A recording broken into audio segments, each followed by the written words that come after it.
Thank you for joining me, guys. So in this lecture, we're going to talk about templates and how to manage your time for the integrated writing task on the TOEFL.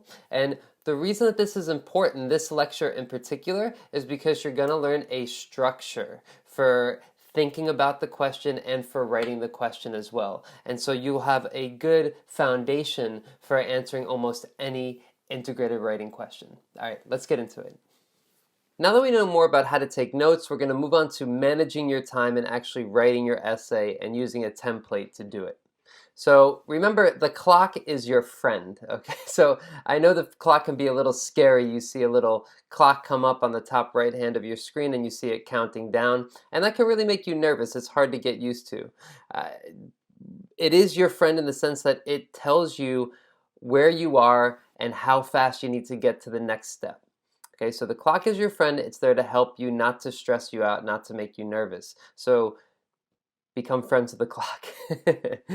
And there's something else I was going to say about that is, when you're practicing, if you're taking more time than 20 minutes or 30 minutes, depending on the essay you're writing, don't worry about it. Focus on improving your writing skills first and then save time management, at least writing in the amount of time given towards the end. Okay, that's one of the last things you want to work on. You want to work on your grammar, your typing speed, all that stuff before you worry about time management.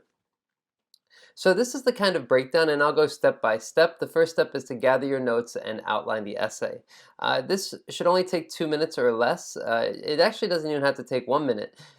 Since you have notes, these are my notes from the reading passage, and these are my notes from the listening, I have a pretty good outline already.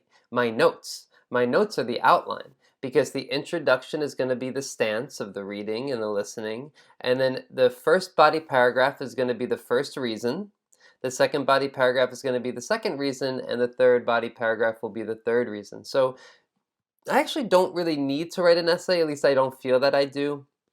If it makes you more comfortable, then write an outline before you start writing. But for the most part, your notes and your listening and reading skills should have helped you prepare, and you have an idea of what you're going to write in each paragraph. And then the next step is to write your introduction. So your introduction should be finished before the 5-minute mark. So if again, you have 20 minutes to write this essay.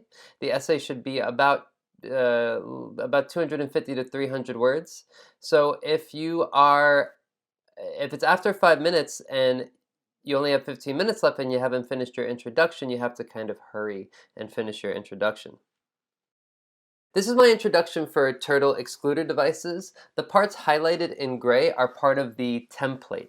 So these templates, they can be used in almost any integrated writing question. So memorize these templates, test them out on your own, try them in different writing practice, and see how you do and see if they work for you. They should work for almost any integrated writing. I'll read it really quickly. The article introduces the topic of, and then I say the topic, turtle excluder devices. More specifically, the writer discusses, and then I write the writer's stance here, how the writer feels about TEDs. The writer discusses how effective turtle excluder devices have been in preventing the accidental death of many sea turtles. So I don't give too many details, I just write the stance. And then the lecturer in the listening passage disagrees. Of course, they always disagree. She believes, and in this case it's a female lecturer, that TEDs are not efficient enough and attacks each of the claims made in the reading. And here's the stance right there. So I have my outline in my notes, and I use the stance in the introduction. And that should take less than 5 minutes. So get good at the template so you can write these introductions pretty quickly because you want to move on. The next 10 minutes is your body paragraphs. You should have 3 body paragraphs. I wrote 2 to 3, and the reason for that is because there is a different style of writing body paragraphs. We're not going to talk about it here. It's called the block method, but I just want you to focus on the method I'm going to teach you here, which is the point-by-point method, which is you go through each reason, reason 1, 1 paragraph, reason 2, second paragraph, reason 3, third body paragraph. So you have 10 minutes to do that. Here is my body paragraphs. I'm not going to go through each one, but I'll just go through the first one so you can get an idea of how it looks. In the reading, the author begins by stating that, so I start by talking about the reading passage and the first reason. And then I talk about the lecture. The lecturer, however, disagrees. This is my transition. This is the template. She states that, and then I say what she states. She goes on to say that, and then I say the second sentence. As a general rule of thumb, you should have one sentence about the reading passage and two sentences about the listening. Here I have 2 and 2, but just so you know, you should have more from the listening than from the reading. Because remember, the reading passage you can actually see when you're writing. So the graders and the e-rater that automatically checks your writing, they are looking for vocabulary and details from the listening, more so than from the reading. So it should be about one sentence in the beginning about reading, 2 sentences about the listening. You could have 2 like I do here, that's fine. You can have more than 2 sentences about the listening, that's great. But if you hear details, try to include as many as possible from the listening passage. Okay, and then I repeat the same thing here, different wording, same thing here. I begin with the reading, then I transition to the listening. Begin with the reading, then transition to the listening. Begin with the reading, then transition to the listening. And I'm showing how these 2 passages are connected. Really, that's why this structure of an essay is so strong, because you're showing the connection between the reading and listening, and that's what they want you to do. That's what the TOEFL graders want you to do. And then you write a conclusion. There are some teachers who don't recommend a conclusion because they think it's not very important. And it's up to you. You don't have to write a conclusion. I'm going to show you my own. I like to write a conclusion because I feel that essays sound strange without a conclusion. I'm not used to it. And I think from a grading perspective, even if they don't take points off, it does not leave a positive impression. So it's very simple. It's 2 sentences. To sum up, both the writer and professor hold conflicting views about, and then I repeat the topic, right? The efficiency of turtle scooter. And this last sentence should be highlighted in gray. It's certainly clear that they will have trouble finding common ground on this issue. This last sentence you can say in almost any integrated writing conclusion. You can say this last sentence, okay? And it's just one part of the template. And that's it for the most part about the template. I put a link here or a screenshot of the template in the whole, and you can see in the bottom it's clear that they will have trouble finding common ground on this issue is here.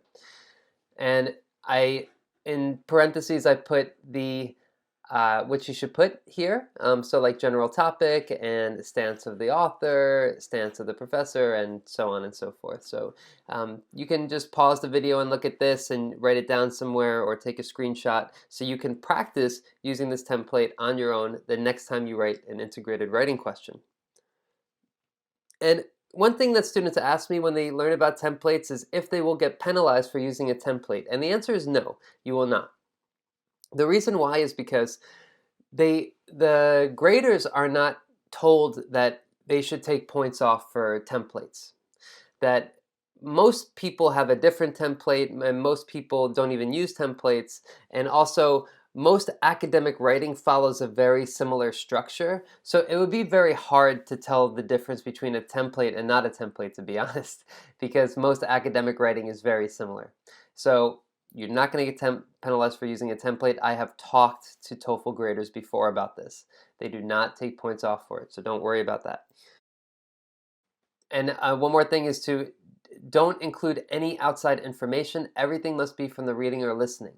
That's one of the reasons why it's okay if you've never heard about the topic before, because everything must be from the reading or listening passages.